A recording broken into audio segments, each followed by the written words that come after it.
Hello everyone and welcome to another AdMaths tutorial video. Now I'll be discussing Form 5 Additional Mathematics, Chapter 5 Trigonometric Function, Long Question, Example 3. Alright guys, let me read the question now. Sketch the graph of y equals to 4 sine 2x for 0 less than equals to x less than equals to 2 pi.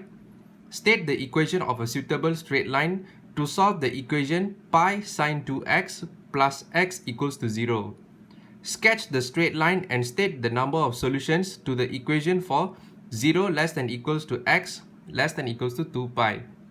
Alright guys, I hope you will attempt this question in the future. If you manage to solve this question, well done guys. But if you can't solve this question, no worries. I'm going to show you the step-by-step working and the solutions now. Alright guys, let's jump to the solutions now.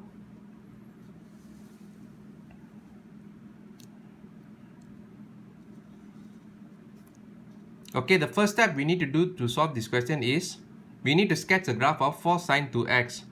Alright guys, but before that, in the previous tutorial video, I've discussed a pretty similar question like this. If you haven't have a look at the example 2, long question trigonometric function, you can have a look at now. I have posted the link at the description above. You can press on it and have a look.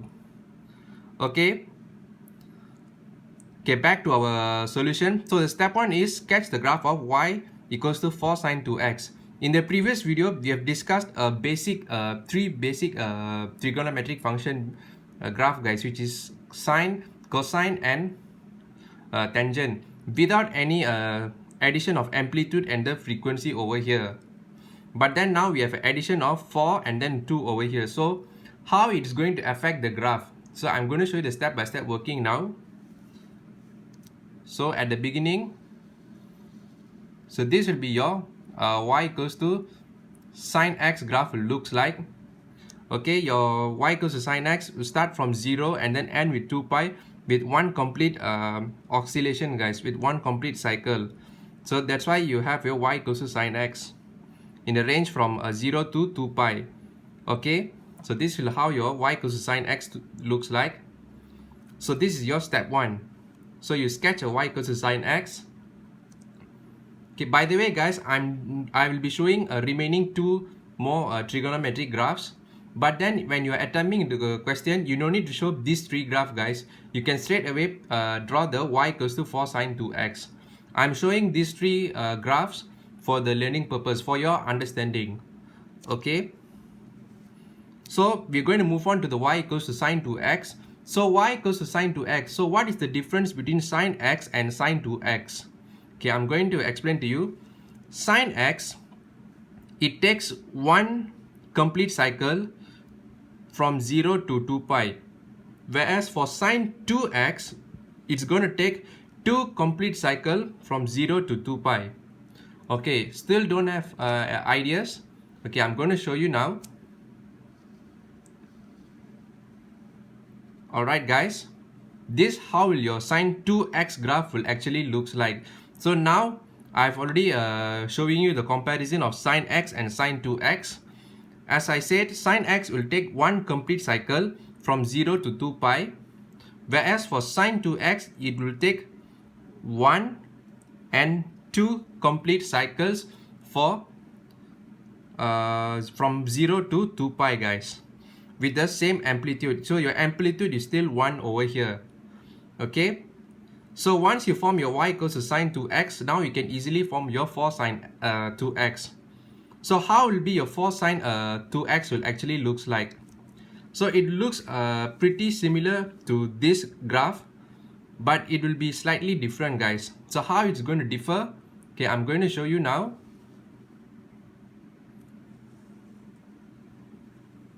Okay, so this will be your 4 sine 2x, which actually looks like. Okay, when you compare with your sine 2x and 4 sine 2x, the frequency are the same. I mean, the number of complete oscillation is 2. They are the same. The only thing difference is the height guys, the magnitude value. The magnitude value of the second graph is 1 and the magnitude value of the third graph is 4. It's bigger guys. So you're producing a large sinusoidal wave over here. So this is your y equals to 4 sine 2x graph guys. Okay, by the way, in the examination you no need to draw these 3 steps of graph. you can straight away draw this graph to save your time. I'm showing this tree graph for your learning purpose, guys. Okay, we have already sketched the graph of 4 sine 2x. Okay, what we're going to do now, we're going to form a straight line equation from the given question, guys. So please hold on. I'm going to turn to the next page.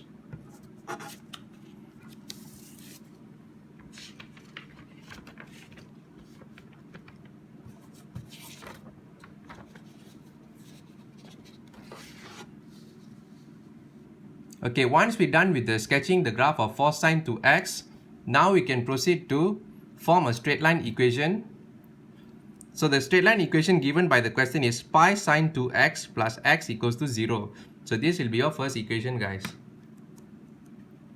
We know that in the question, since y equals to 4 sine 2x, we have already formed the first graph. So from here we can form an expression in terms of sine 2x. Okay, which is sine 2x is equals to y over 4. This will be your second equation, guys. And you see here, you have the sine 2x over here. So what you can do, you can substitute 2 into the equation 1. So your sine 2x will become y over 4, guys. Okay. So substitute equation 2 into 1. So you have already substituted y over 4 into the sine 2x. So from here you get pi in a bracket y over 4 plus x equals to 0. Okay. So you bring the x from the left hand side to the right hand side, you will get negative x. Continue to the next step. So you divide the whole equation by pi. So from here you get y over 4 equals to 1 over pi x negative. So we are almost going to form our straight line equation. So you times the whole equation by 4. So from here you get y equals to negative 4 over pi x. So this is our straight line equation, guys. So what we can do is we can plot this graph into our trigonometric function graph. But before that, we need to form 2 points. So how we're going to form the 2 points is very simple. We can start from plotting our 0 coordinate. So when x equals to 0, y equals to negative 4 over pi in a bracket 0. Therefore, you get your y is equals to 0. So your first coordinate lies in the origin, guys. Okay, you already get the first point. So what are the second point you want to choose?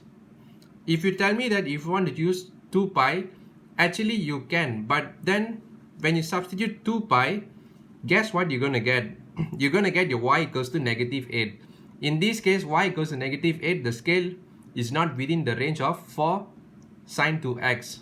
So it's out of the range already. So you need to find one appropriate coordinate which satisfy the range of 4 and negative 4. So in this case, you can use x equals to pi over here. Our main objective in forming the straight line is to eliminate the pi, guys. So that is the very simple concept. So y equals to negative 4 over pi. You times with pi. So this pi and pi will cancel off. So you get y equals to negative 4. So y equals to negative 4 is in the range of 4 and negative 4. So you can successfully form these 2 points and then you can draw the straight line. Okay. You have already formed the 2 line. Okay, now I will show you the complete diagram, guys. Okay. So this is the complete diagram that I have drawn. So this is the graph of trigonometric function y equals to 4 sine 2x. Okay, this 4 sine 2x means it has the magnitude of 4 and negative 4 with the complete oscillation of 2 times within 0 to 2 pi. Okay, that is what is mean, guys, for the 4 sine 2x. Okay, we have already formed a straight line with the coordinate 0, 0 at the origin and pi negative 4 with the straight line equation y equals to negative 4 over pi x. Okay, once you complete this, you see how many points are intersecting. So in this case, 2 points are intersecting in the trigonometric graph, guys. So 2 points means indicates there is 2 possible solution. So therefore, the number of solution will be equals to 2, guys. Okay, so this will be your final answer. Alright, guys, let me turn back the question paper for your reference. Okay. Alright. Alright guys, that is all for my step-by-step working and solution for this video. Any question or feedback, feel free to put in the comment section below. And before that, please put down in the comment section, how do you find out this question? Is it easy or difficult? And most important thing, could you manage to answer this question? Don't forget to put down in the comment section. If you like this video, please give a thumbs up. If you haven't subscribed to the channel, please subscribe to the channel and hit the bell icon for more upcoming mathematics tutorial videos in the future. Alright guys, thank you everyone for your support, and I will see you in the next video.